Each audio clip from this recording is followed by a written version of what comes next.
Welcome to the Narrative Nest. If you enjoy dark mysteries, forgotten history, and stories that twist through time, please like, share, and subscribe to our channel. Your support helps us keep uncovering the truth, buried beneath centuries of silence. Over 1,000 years ago, a coastal village vanished overnight. The land was swallowed by the sea, every soul drowned, every building destroyed, except one, a wooden church, still standing to this day, untouched by time, storms, or decay. Some say it's holy, others say it's cursed. No one knows what truly happened that night, but those who go near that church say they feel something. Watching, waiting. You're watching The Narrative Nest. This is episode 1 of our original 8-part mystery series, and this is where the story begins. They say some places carry a curse so deep, even the ocean remembers. 1,000 years ago, on a now-forgotten stretch of what would become the American coast, there existed a village, nameless, unmarked on any map, lost to time and swallowed by myth. There are no ruins, no skeletons, no graves, nothing left, except the church, and the legend that clings to it like moss on old wood. The village was ruled by King Agnavar, a man feared more than respected. He saw himself as chosen by divine will, but those who served him knew better. His rule was marked by cruelty, not providence. He taxed the poor until they starved. He punished mercy like it was treason. To him, the weak were insects, and he was the boot. He lived in a black stone fortress on the cliffside, close enough to the sea that high tides would shake the very walls of his chambers. When the waves slammed against the rock below, it sounded like war drums. It was the only sound louder than his rage. In that village, just beyond the forest line, stood a humble chapel. Not grand, not wealthy, just wood and faith. Its priest, Elijah, was a quiet man, his voice calm, his eyes burdened by truths he rarely spoke. He lived with his wife, Leora, and their daughter, Anara. Anara was known across the region for her grace and beauty. Her presence was like springtime after a brutal winter. Her kindness brought comfort to the old. Her smile calmed children's fears. There wasn't a soul in the village who didn't love her, and that love would become her curse.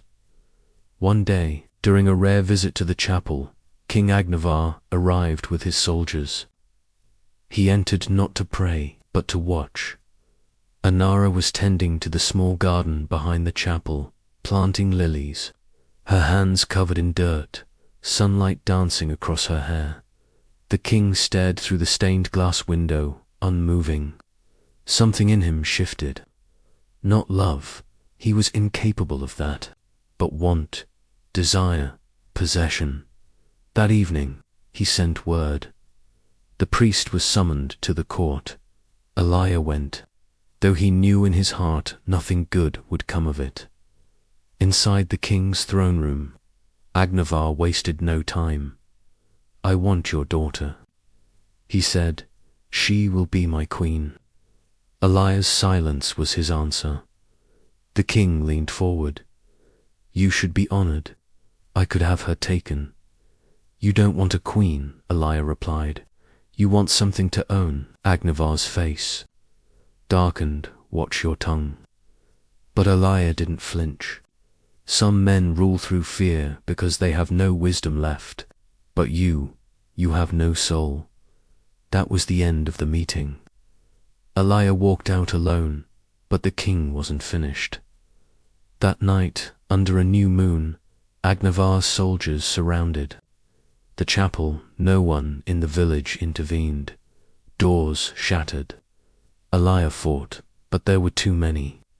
Leora screamed as they dragged her. Anara tried to run, tried to hide, but she was taken by sunrise. The chapel stood silent. Inside, Elijah and Leora lay dead, their bodies buried beneath the floor, sealed in haste. Their blood had barely dried. The king told the village that the priest had fled, that he had stolen from the chapel and disappeared in the night with his family. No one questioned it. Anara, meanwhile, had poisoned herself before reaching the castle. She never spoke a word to her captors. They buried her near the cliffs, but the sea took her. Waves dragged her body out before they could finish the grave. No one ever found it. 3 days later, the storm came. It started with unnatural winds, warm and wet, spinning from the sea like fingers curling into fists, clouds blacker than coal, lightning that flashed without thunder. And then, the water, it rose fast, faster than nature should allow. Walls of seawater hit the coast like a fist of God. Homes vanished, trees uprooted. The Blackstone castle collapsed into the cliff, taking the king with it. The entire village, men, women, children, drowned. Except the chapel, it stood. Not a single crack in the wood, not a scratch on the windows, just the cross at the top, swaying in the wind like a metronome counting down to something worse. Time passed. Centuries, new civilizations came. Borders changed, maps were redrawn. No one remembered the village because it wasn't on any map, because it was meant to be forgotten. But the chapel remained. Locals call it Hollow Chapel now, a haunted relic, a ghost trapped in wood. No one maintains it, no one owns it. Yet every few years, someone reports seeing a candle flickering behind the boarded windows. Some claim they've seen a girl in white walking the grounds at night, her hair moving in still air, her eyes wide with sadness. Sometimes people go missing. Those who live nearby say the chapel hums before it happens, that the ocean pulls in closer, that something ancient watches, and sometimes the storm returns. But not by accident. The last time was in 1956, when a man tried to buy the land and convert the chapel into a luxury retreat. The paperwork was filed. Bulldozers were ordered. 2 days later, the coast flooded in what meteorologists still call a freak oceanic event. He never broke ground. The chapel still stands, and soon someone else will come too close. But that's a story for another night, because this isn't over. This is just the beginning. In 2023, the coastal city of Morro Bay was one of America's fastest-growing real estate markets. Developers had carved streets into the cliffs. Retirees and remote workers alike flooded in. Yoga studios replaced fishing huts. The wild coast was tamed except for one spot, lot number 1087, unmarked, unlisted.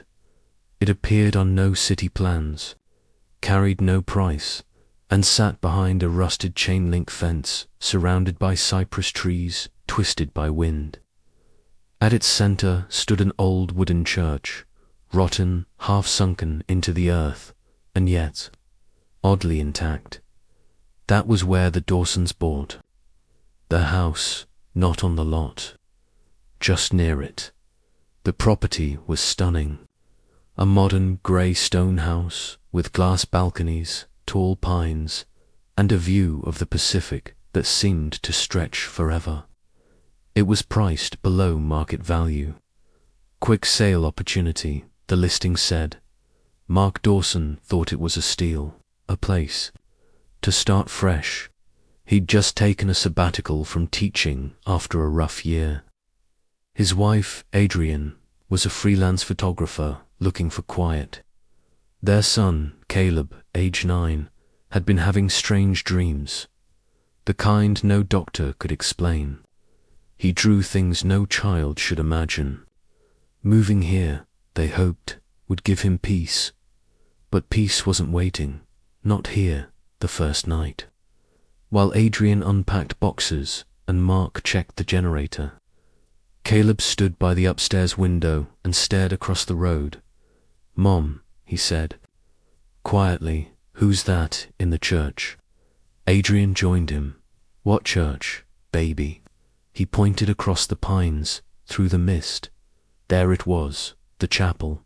The wood was black with age, its windows dark as onyx. A crow perched on the cross, unmoving, like it had been waiting for them to notice.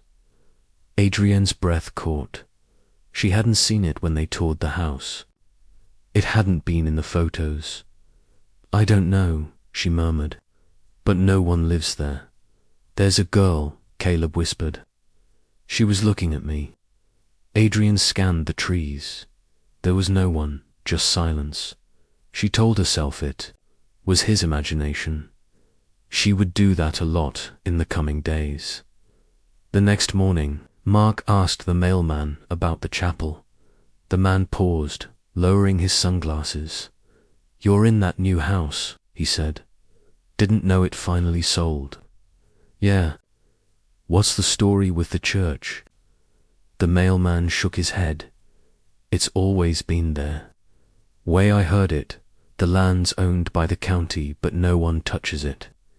Every time someone tries, bad things happen." "Like what?" "Freak storms, accidents, a couple disappearances. Could just be old stories." He looked back at the church, or not. Then he got in his van and drove away. That night, Caleb refused to sleep in his room. He cried, trembled, said the girl was in the window again. "She doesn't blink." He whispered, "She just stares. She wants to come inside." Mark searched the whole property. Nothing, no footprints, no sign of anyone. Still, he moved Caleb to the guest room, closed the curtains, left a light on at 3:07 a.m. every window in the house, slammed open at once. The alarm system didn't trigger.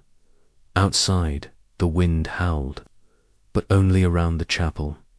Adrian swore she heard singing, a child's voice, faint, foreign. She didn't sleep after that. 3 days later, Adrian found something, buried behind the fence, across the road, near the church gate, an old wooden doll. Its face had no eyes, just hollow holes where they should have been. Around its neck was a strip of cloth, faded, soaked with something dark. When she picked it up, a crow flew out of the trees and struck her shoulder so hard she dropped it. Mark told her it was probably a prank. Caleb said the doll was named Anara that night. The dreams began. Mark saw visions of fire and screaming. Adrian saw herself locked in a wooden room, unable to move, while something paced outside. Caleb, for the first time in weeks, said nothing. He didn't speak at all the next morning. He just stared at the chapel. The city sent a crew to inspect the property that afternoon. A noise complaint from another neighbor about the chapel humming at night. 2 workers went in. Only one came out. The other was found a day later. Inside the chapel, eyes open, mouth full of seawater, not a drop of it anywhere else. And then the tides began to rise, slowly at first, then faster, every night. The water reached higher on the cliff. The sea was waking up. It remembered what had happened here, and it was not finished, because the Dawson family was not just living near cursed ground. They were part of its next chapter. The night the sea rose higher than it had in 40 years, Adrian Dawson lay awake with her hand resting gently on Caleb's back, feeling each breath like a reassurance, fragile and shallow dot. The clock read 3:07 a.m., same time again, same time. The windows had burst open, the same time the doll had appeared. The same time, every night now, that the air shifted and the cold crept through the vents. Mark had gone downstairs to check the cameras he'd installed earlier that day. Motion sensors, night vision, all pointed toward the chapel. There was no feed. All 4 cameras had gone dark at exactly 2:59 a.m. No footage. Just static. When he returned to the bedroom, Adrian asked without turning, was she there again? He hesitated, then lied. No. But Adrian knew she could see it in his face. Something had changed in Mark, not just fear, but familiarity. Like he'd seen that girl before, or something far worse. Down the hall, Caleb stirred in his sleep. He whispered something. Adrian leaned in to hear. It wasn't English. It wasn't any language she recognized. By morning, the tide had swallowed the first layer of cliffside fencing along the property. Local news called it a freak surge. Oceanographers said the Atlantic was restless this season. Warm currents, tectonic shifts. Coastal cities were bracing.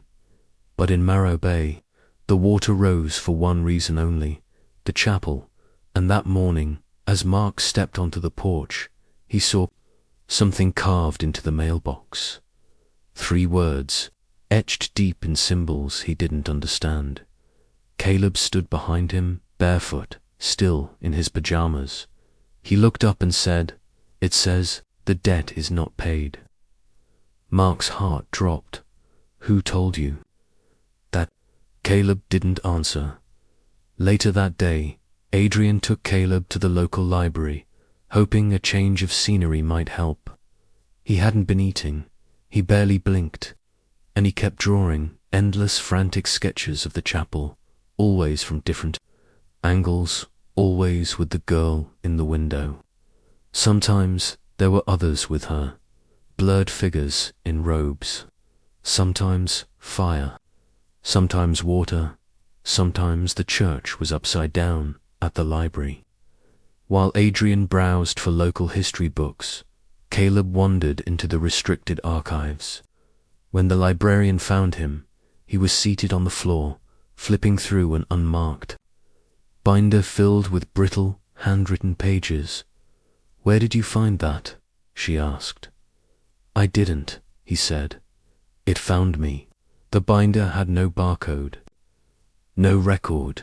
Inside were letters dating back to 1024 AD, written in an old dialect that hadn't been spoken for centuries.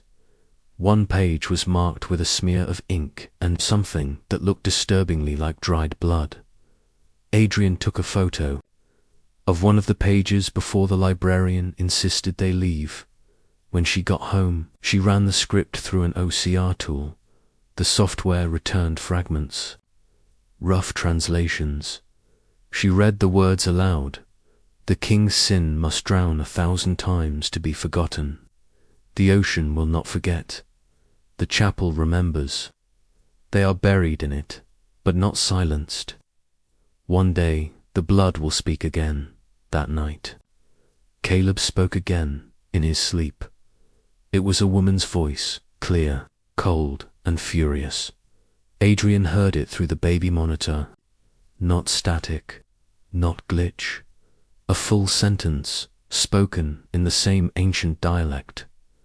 Then Caleb sat up and said, in his normal voice, "There, waiting for you." "Who is?" she asked. He turned toward her slowly.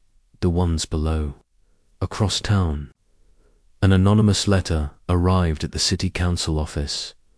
Inside was a photograph of the chapel in 1922, fully intact but surrounded by graves. The cemetery was no longer visible. All records of it had vanished. And in the photo's corner, a young girl stood beside the gate, clutching a wooden doll with eyeless sockets. Her dress was soaked in what appeared to be seawater. The council dismissed it as a hoax. They always did. 2 days later, the Dawsons received a visitor, a tall, quiet man in his 60s, with silver hair and a black leather satchel. He introduced himself as Dr. Lennox Harlan, a linguistic anthropologist from the University of Maine. "I saw the photo your wife uploaded to the online OCR tool," he explained, eyes sharp. The script she tried to translate. Adrienne's hand hovered near the door. "I didn't share it." "You didn't have to. That dialect is so rare it triggered alerts on a private research server. It's called Chimeran Latin, a hybrid of corrupted ecclesiastical Latin and pre-colonial indigenous phonetics. Only 4 examples of it exist." He opened his satchel and pulled out a thin, weathered volume. It was a diary. 15 years ago, he said. "My mentor uncovered this during a dig in southern Quebec. It belonged to a priest. He wrote about a village wiped out by a flood, a curse, and a chapel that could not be burned, only buried." He paused. "Your son repeated one of the same sentences last night." Adrienne sat down. "What does it mean?" Dr. Harlan's hands trembled slightly as he opened the book. "It means," he said, "that place across the road was never supposed to be seen again." Meanwhile, Mark began noticing changes in himself. He'd wake up with his hands covered in soil, dirt under his nails. Once, salt in his mouth. He started sleepwalking. He'd find himself standing in the backyard, facing the chapel. One morning, he woke up inside the car, engine running, parked in front of the chapel gate. No memory of how he got there. He stopped trusting himself. Then, one night, something worse happened. He dreamed of a room, wooden walls, no doors, a window that looked out into black water, and something pressing against the glass.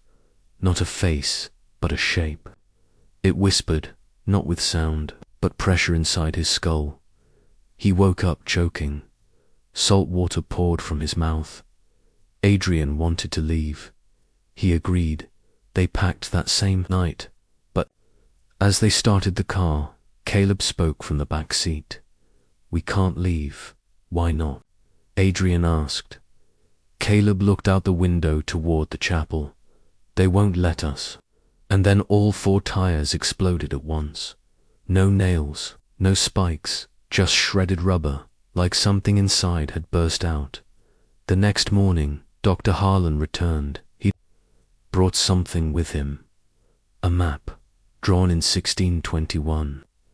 It showed the original layout of Morro Bay, back when it was just a coastal trading post. At the center of the map, a church, labeled Sanctum Oscura. Beneath it, burial vault. Do not disturb, according to the journal. The original priest had hidden something under the church floorboards, a confession, written by a king who had slaughtered an entire family inside the church walls, then buried them below it. The king died in a flood days later. The village vanished, beneath the sea, but the church survived. Dr. Harlan believed the church now standing was built atop that original site, or possibly was the original structure itself, raised again by settlers, unaware of what had happened. He had one theory. If we find the confession, he said, we might understand the curse. We might learn how to end it. Adrienne was reluctant. Mark didn't care. Something inside him had already made up his mind. That night, they returned to the chapel. Adrienne stayed in the car with Caleb, Mark, and Dr. Harlan, climbed the fence, and stepped into the long-forgotten sanctuary. It was darker than it should have been. The air stank of mold and salt. Every step on the warped wooden floor echoed like footsteps in a tomb. Dr. Harlan lit a lantern. They found the altar, moved it aside. Underneath was a trapdoor, sealed shut with rusted nails and stained. Rope. Mark looked at Dr. Harlan. He nodded together. They pulled it open, and found stairs leading down into the earth. They descended, the air grew colder, damper. They entered a room carved from stone.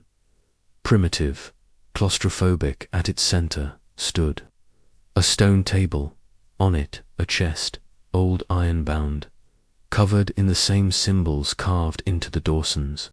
Mailbox. The chest was locked. Mark reached for it. Dr. Harlan stopped him. "You don't touch something like this," he said. "We take it back. Open it under controlled conditions." But Mark didn't listen. His hand touched the latch, and the entire church shook above them. A wind screamed through the rafters. The lantern died, and a voice, many voices, spoke at once. "Blood never drowns. It waits beneath. Always beneath." Mark gasped, then everything went black. When he awoke, the sun was rising. He was back in the car.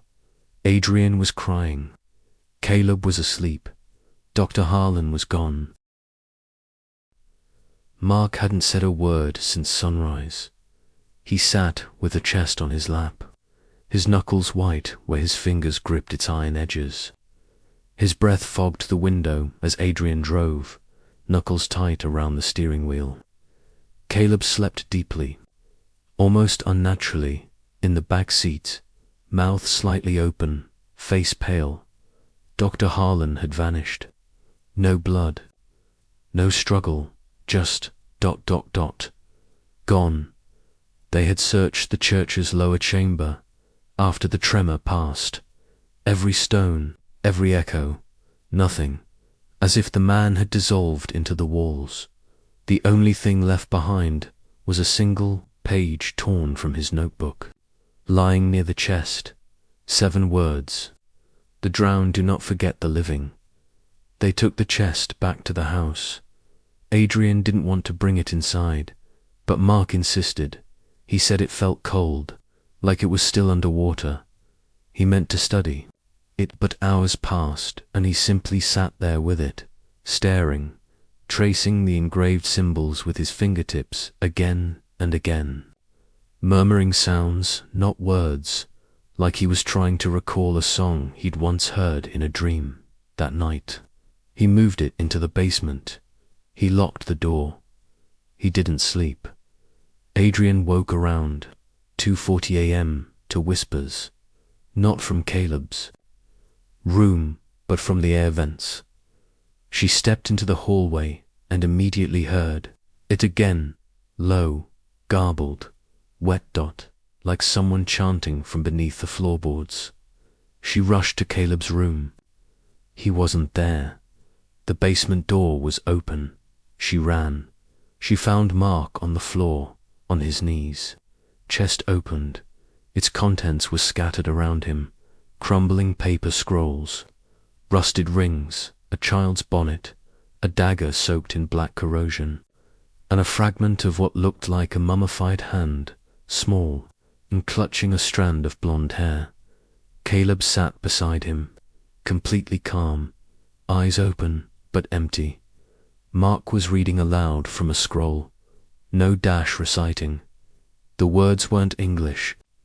Adrian didn't recognize them, but she felt them in her spine, something ancient, something human only by technicality.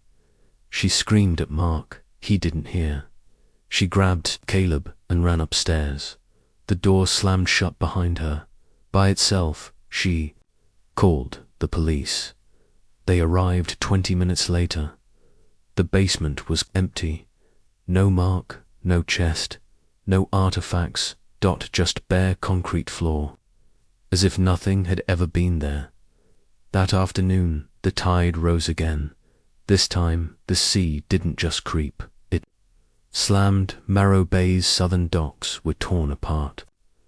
Local fishermen reported waves pulling instead of pushing, sucking everything toward the deep. At least 2 boats capsized within sight of the shore. 1 man drowned. The girl from the chapel was seen again, this time on a neighbor's door camera, standing on the Dawson porch, still silent. She appeared for exactly 3 seconds, then vanished. The time 3:07 a.m. Adrian fled to the one place she hadn't dared revisit, the Historical Society. When she first researched the chapel, the clerk there, an old woman with weathered skin and faded blue eyes, told her the original blueprints had burned in a records fire. But now Adrienne insisted. She showed her the symbols, the photograph, the torn page with the quote. The woman's expression changed. Slowly she stood, walked into the back room, and returned with a locked drawer from a file cabinet. Inside, a single page, handwritten, brown with age, edges crumbling. The clerk looked at Adrian and said, "You didn't hear this from me."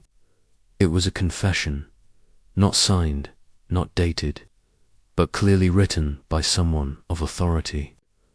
"I built their tomb with my own hands. The priest begged me to stop, but I was young and foolish, and I believed the sea would hide all sin. Now every storm brings their voices closer.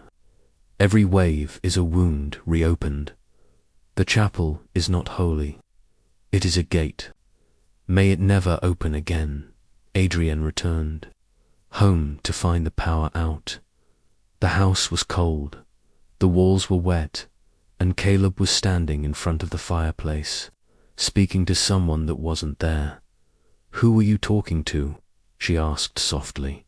He turned to her. "She says her name is Alira. She wants you to follow her." "Where?" He pointed toward the chapel. "She said you buried her wrong." That night, Adrian took a flashlight and returned to the church. The gate was unlocked. Inside, the altar was gone. The floorboards pulled away, exposing the stairs again. She climbed down at the bottom. The stone table was still there, but this time it wasn't empty. Mark was lying across it, eyes closed, mouth moving slightly. Around him stood 6 children, translucent, blue-skinned, hollow-eyed, humming something low and guttural.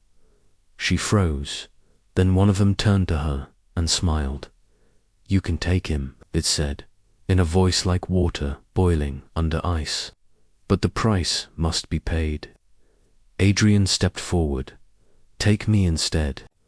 The children looked at one another, then disappeared. Mark gasped and sat up, drenched in sweat. Adrian held him, but the stone table had begun to crack. Something beneath it was rising. Back at the house, Caleb stood at the window. His reflection didn't move with him. It smiled and whispered, 3 more nights. The wind howled through Marrow Bay that night like it had come to collect a debt. Adrian stood in the basement of the chapel, the broken slab at her feet cracking apart like a mouth opening mid-scream.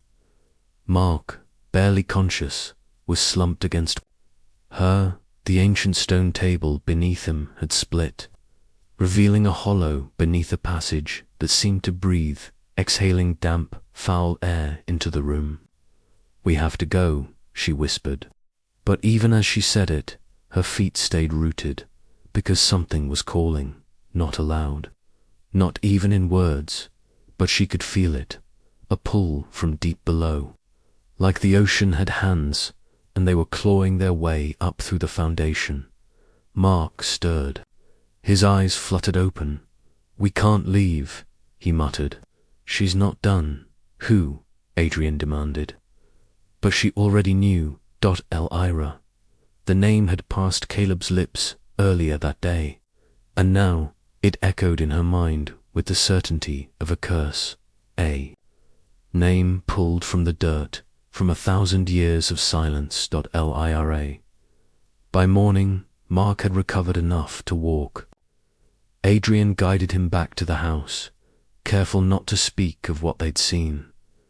The chapel seemed quiet again, almost too quiet, but the smell of salt lingered in their hair, their skin, their lungs. Caleb met them at the door. He looked older somehow, not aged exactly but worn, as if whatever was happening to Marrow Bay had touched him too, and left fingerprints on his soul. He handed Adrian a drawing. It was charcoal, rough and smudged. The chapel, cracked in half. Below it, a sprawling pit filled with screaming faces.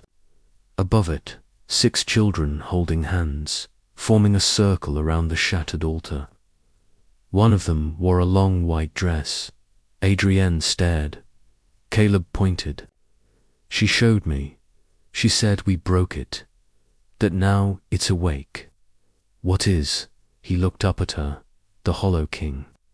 The name rang in Adrienne's ears for hours. She called several libraries, even reached out to an obscure folklore archivist in Maine. No results for the Hollow King. But when she posted the phrase to an old occult research forum, someone responded almost immediately. You found the marrow pit, didn't you? The Hollow King doesn't forgive. He collects. Attached was an image. Woodcut print, black and white, clearly ancient. A massive figure with a hollow face. No features, just an empty void where the face should be. Behind it, rows of drowned bodies chained together by the neck. Below it, a chapel, the same chapel. That night, Adrian didn't sleep. Neither did Mark. He sat up, rereading the scrolls. He'd recovered from the chest scrolls that had seemingly vanished and now reappeared. Stacked neatly on their kitchen table, he spoke aloud. They sacrificed her. The priest's daughter. Not just murdered, sacrificed. And they buried her alive. Why? To seal the Hollow King in, to stop the storms, to keep the sea from taking everything. But now the seal's broken. Adrian felt sick. Are you saying all those people died for? Nothing. Mark looked up. Double quote, no. I think they bought time. 1,000 years of it. Adrian pressed her hand to her forehead. So what happens now? Now, ... He wakes. They returned to the chapel at dawn. The stone floor had caved inward. The pit beneath had expanded, a spiral staircase now visible, descending into utter blackness. Mark brought a rope. Adrian brought a flare. They descended. The air below the chapel felt like the inside of a tomb flooded by seawater. They found themselves in a vast underground crypt, carved entirely by hand, bones embedded in the walls, symbols scorched into the stone, and at the far end, a door, not wood, flesh, or something made to resemble it. Mark ran his hand over its surface. This isn't just a gate, he said. It's a warning. He traced one of the symbols. They didn't want to keep people out. They wanted to keep something in. Adrian looked back. The children were standing behind them. All 6.UNMOVING. Their mouths opened in perfect unison. And then they sang, not a lullaby, not a hymn, a dirge. Low, endless. Ancient. The door began to pulse. Adrian turned to Mark. What happens if it opens?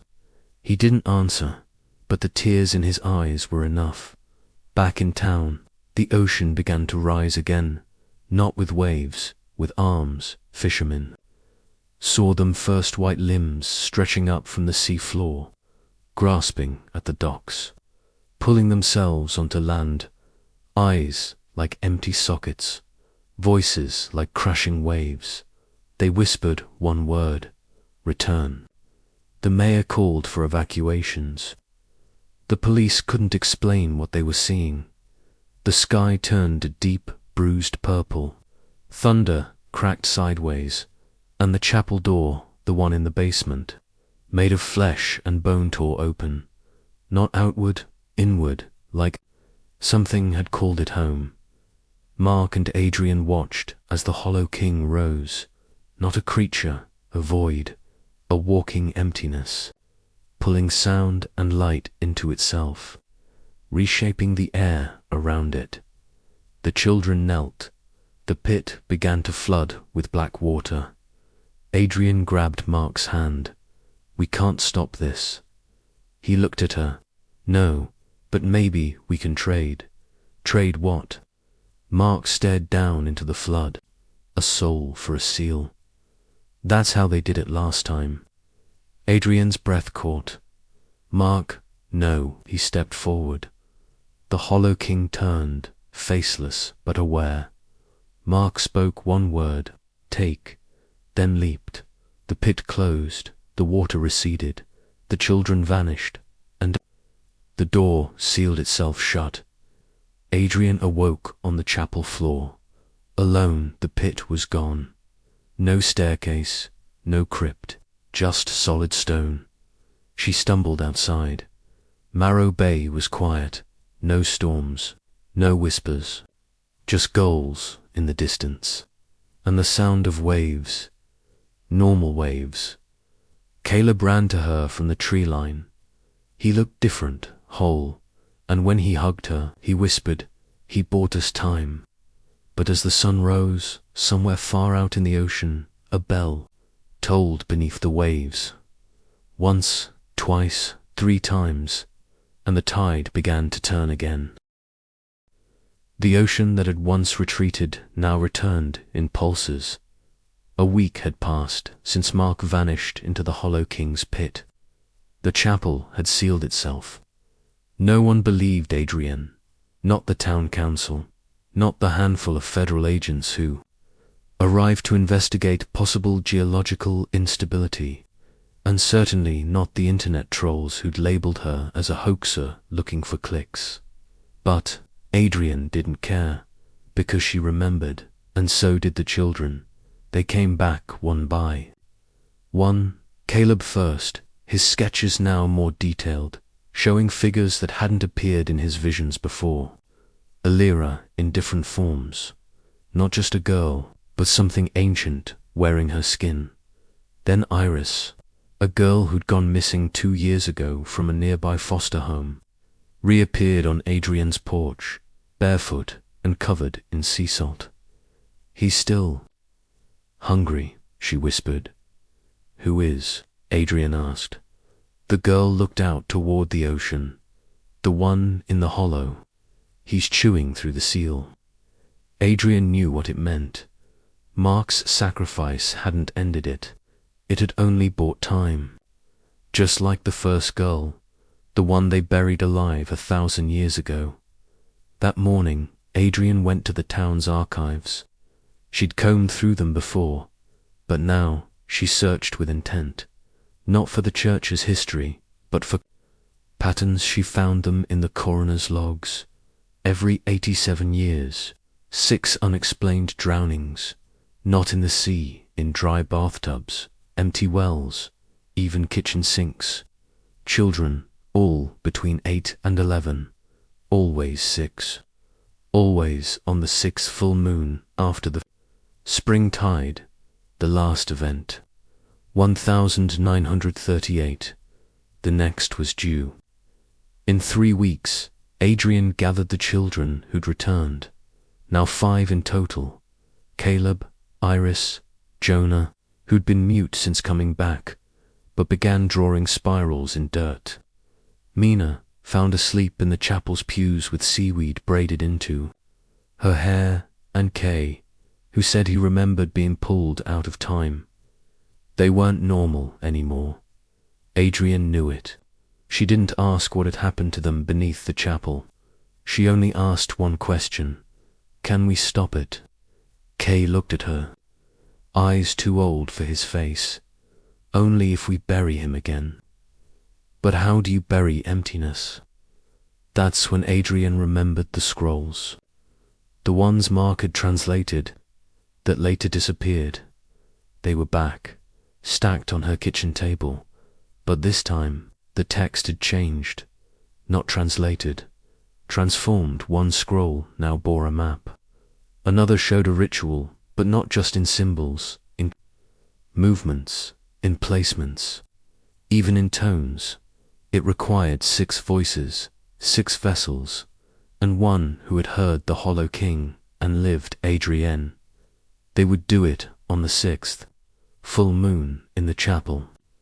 Underneath, if they could find a way in, the ground had sealed, but Iris told her there was another entrance through the sea caves beneath the cliffs. But it only opens when the tide sings, she warned. How do we know when that is? Kay smiled. Sadly, you'll hear it in your teeth. The day before the ritual, Adrienne stood in the chapel alone. She whispered Mark's name, no answer. But when she looked down at the stone floor, she saw it was weeping. Salt water, bleeding from the cracks. She placed her palm against it and felt the beat of a heart. Not hers, not Mark's, but the King's still alive. Still waiting. That night, the singing began, not in the wind, in the bones of the town. Windows vibrated, teeth chattered, dogs howled, and the sea moved without wind. The tide sang. Adrienne and the children moved fast through the forest, down the cliff paths into the sea caves. They found the entrance. A gate formed not of stone, but of rib bones, whalebone maybe, or something. Older as they entered, the water did not rise. It split, making a path. They descended. Below the chapel, time twisted. Adrienne felt memories that weren't hers, dying in a pit, screaming as the stone closed, praying that the storm would stop. The children formed a circle. They began the chant. Adrienne stepped into the center. She spoke the words from the scroll. The Hollow King appeared, not in body, but in pressure. Everything bent toward him. Voices cracked, light bent. The children bled from their eyes, but did not stop. He tried to speak, but he had no mouth. Adrienne cried out the final line. By flesh given, by memory bound sleep. There was a sound like the ocean inhaling, then silence. The pit closed, the bones turned to salt, and Adrienne fell. When she woke, she was alone, no children, no king, just a single scroll in her lap. It read, "One day he will be hungry again." The town tried to pretend it never happened. 2 weeks passed after the ritual. The sea calmed. The ground no longer bled. Children no longer disappeared. And the chapel doors, long sealed, had vanished entirely, as if the earth had never birthed. Such a place, but Adrienne remembered. Every detail, every chant, every face, every scream. The others, however, seemed to slip back into their lives, like sleepwalkers. Even the 5 returned children, they no longer spoke of the Hollow King, or sea tunnels, or salt bleeding from wood. They played in the streets, enrolled in school, and laughed like nothing had happened. Adrienne knew what that meant. The city was forgetting. On purpose, she kept the final scroll hidden, tucked between the pages of a church ledger that no one ever touched. Its warning echoed in her skull like an unfinished scream. One day, he will be hungry again. But when, and what if next time, the children didn't come back? She started documenting everything. Photographs of the tide patterns, sketches of the chapel's last known location, voice recordings of herself recalling every moment, every conversation with the children, and especially what Mark said before he vanished. Don't try to fight him. Make him sleep. That's all we can do. She created backups, digital paper, even engraved certain symbols into wood and buried them in glass jars around the cliffs, like wards, just in case. One night, as a thick fog rolled into Marrow Bay, Adrienne heard something that hadn't occurred since the night of the ritual. Knock, slow, rhythmic, heavy dot, not at her front door. At her basement hatch, she froze. No one used the basement. It was sealed, but now it wasn't. The hatch creaked open on its own, and below, standing in the dark, was Jonah. His nose was bleeding, his eyes empty. "He's not sleeping anymore," he whispered. Adrienne pulled him inside, cleaned him, fed him. He didn't remember how he got to the basement, or how long he'd been gone. "You left with the others," she said. "You vanished." Jonah blinked. What others? And then she knew the forgetting wasn't just the town's apathy. It was engineered by him, the Hollow King, that night. Adrienne drove to the cliffs where she'd buried the symbols. She dug 3 up, all shattered. Salt lined the broken glass. The wards weren't holding anymore. She checked her recorder. The voice files had corrupted. Even her written journals had started to lose ink. The pages faded, as if time itself was swallowing the truth. One phrase remained readable. "If they forget again, he will rise in daylight." That terrified her, because it meant the Hollow King had adapted, no longer bound to darkness, storms, or tides. If he rose in daylight, he could walk among them. She went to the city's archives again. This time, she looked not for deaths or drownings, but for gaps. Years when children's names appeared in census records, then vanished. Years when storms were predicted but never came. Years where entire weeks were missing from town ledgers, and she found them always in cycles of 6, always ending with a building collapse, a sinkhole, or a child running away. Morro Bay had never faced natural disasters. It had faced him, over and over. And every time it forgot, Adrienne knew she couldn't stop the forgetting. But maybe she could break the cycle. She found Jonah drawing again. This time, he wasn't sketching the chapel or the king. He was drawing a boy. Red hoodie, pale skin, no eyes. "Who is he?" she asked. "He's already here," Jonah whispered. He came back instead of Mark. The boy in the red hoodie stood across the street from Adrienne's house. Just stood, watching, no eyes. Just pale indentations where his gaze should have been. But she felt it. He saw her and he remembered. Jonah refused to go outside. He wouldn't sleep near windows. He said the boy came in dreams now, not to him, but to everyone in town. He described it in detail. A cold room, an iron bell, and the boy whispering from inside a wall. "You don't need to remember. Just come closer."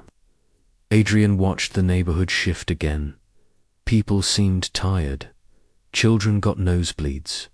The fog returned every evening, and the laughter gone.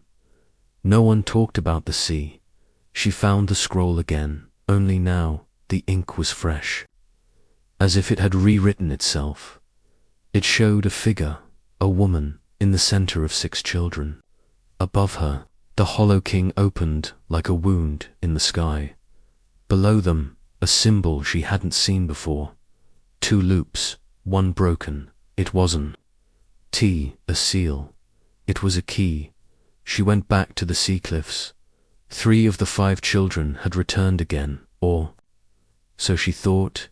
Kay was found sleepwalking in the town's water tower, whispering the names of bones in languages that didn't exist. Iris was in the hospital. No one could explain why her shadow no longer matched her body. And Caleb, he was drawing symbols on mirrors.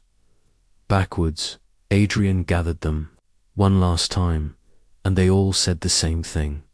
"We're not enough anymore." The Hollow King wasn't looking for 6 children. He was looking for 7, and one of them had to remember the first. Burial, not Adrienne. Not Mark. Someone older. much older. Lyra, the priest's daughter, the first offering. She was never meant to stay dead. She was the seal, and now the hollow. King was trying to replace her with the boy in the red hoodie. That's why he had no eyes, because he wasn't born. He was summoned. The final scroll told Adrian what to do, but it came at a cost. They needed to bring Lyra back, not just her bones, her memory, and there was only one place left where that memory still echoed, the chapel. They returned through the sea caves, but this time the path did not split for them. They had to fight through waist-deep black water. Freezing and slow, voices hissed from the stone. Mark's voice, the priest, the king, the six. But Adrian kept walking until they reached the center. The chapel's remains. The altar stood again, and beneath it, a pit of bones. Jonah was the first to step in, then Iris, then the others. They formed the circle again, but there was no chant this time, only silence, until Adrian opened her mouth and screamed one word, Lyra. The bones moved. Salt wind tore through the cavern, and the boy in the red hoodie appeared beside them. Not across the street, not in dreams here, real, but his mouth didn't open.